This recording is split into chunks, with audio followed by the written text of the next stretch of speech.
Welcome to my presentation, where I'm going to cover the subject of hashing, which is one of the subdomains of cryptography. I'm going to explain what hashing is, what we can use it for, and finally go a little deeper into password cracking and best practices. So what is hashing actually? A hash is a form of string that we generate by running plain text through an algorithm.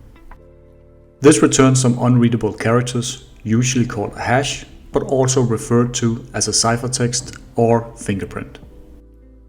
A hash is used to protect our integrity in the CIA triad, for example in GitHub commits or checksums on files. That means if someone changes the commit on our files, then the hash will change too, and we would always notice it.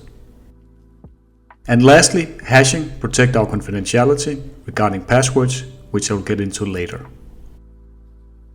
An important thing about hashes is that they are one way, so they cannot be translated into plain text with a key like we do with encryption. That means you will only be able to know the value of a hash by generating a similar hash and compare it with your original. Collision is one thing that can make hashing algorithm unsecure. For example, the MD5 algorithm generates a short hash, which we can see below, where the word exam translates into this hash. This means that several words can generate the same hash, which we call a collision, meaning that an attacker can crack our hash with multiple words. We also have something called pre-image resistance, which refers to that no one should be able to find the value of our hash in any way. An extreme example is the MD5 algorithm that doesn't have pre-image resistance. Basically, we can just use Google to get the hash values. Then we have second pre-image resistance, which means our hash function must be unique. It shouldn't be possible to create the same value that gives the same hash. For example, two identical PDF documents, but with different content giving the same hash. Lastly, we have different hashing algorithms, where some are secure and some are not. We should not be using SHA-1, MD5, cyclic redundancy check, because they are not secure.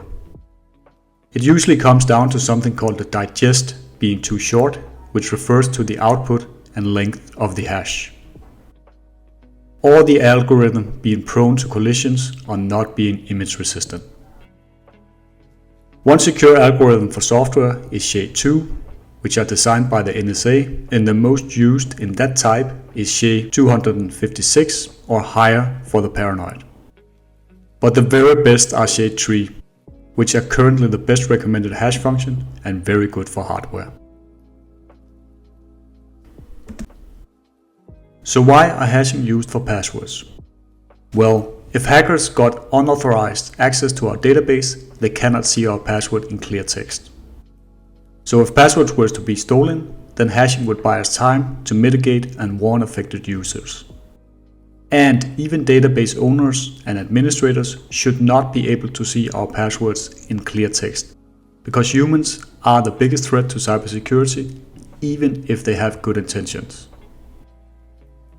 So how to protect our passwords? Well, they should never be in clear text, so usually plain text passwords are hashed on the server side. Regardless, we should always be using strong passwords with at least 10 to 12 characters of length, including 3 parameters as numbers, letters and symbols. Nor should we use easy guessable passwords, for instance our name, phone number or so. It can seem obvious, but I myself was surprised by how many unsecure passwords that's out there in the wild. Also, one of the most important things is to use a different password for different services.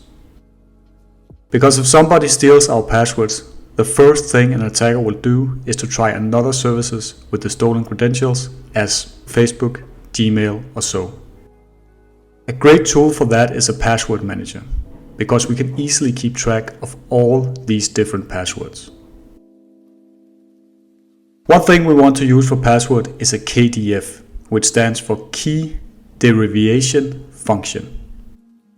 It's basically a cryptographic algorithm that has some key features which makes it safe and suitable for hashing passwords.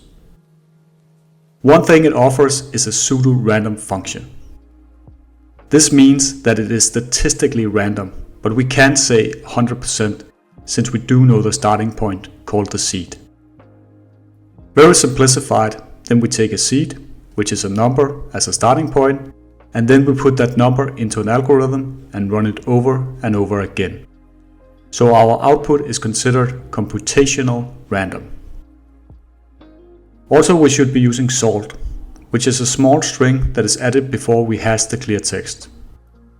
It's an extra layer of security that makes the passwords harder to reverse if we choose a strong salt.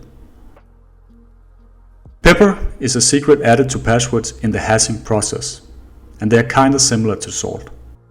But opposite from salt, pepper should not be stored in a database along with the passwords.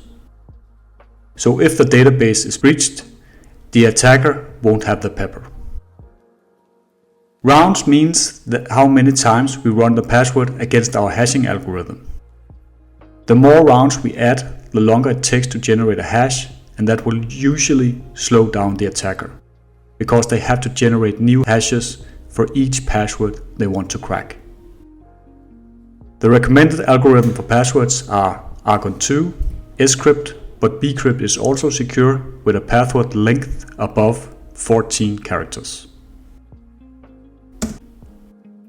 So, there are several ways to do password cracking, but most often it's about having clear text passwords that we hash. Then we can compare these hashes with the password we want to crack, and if we have a match, then we have the correct password. One method we can use is brute forcing, where we start from the beginning until we have a match.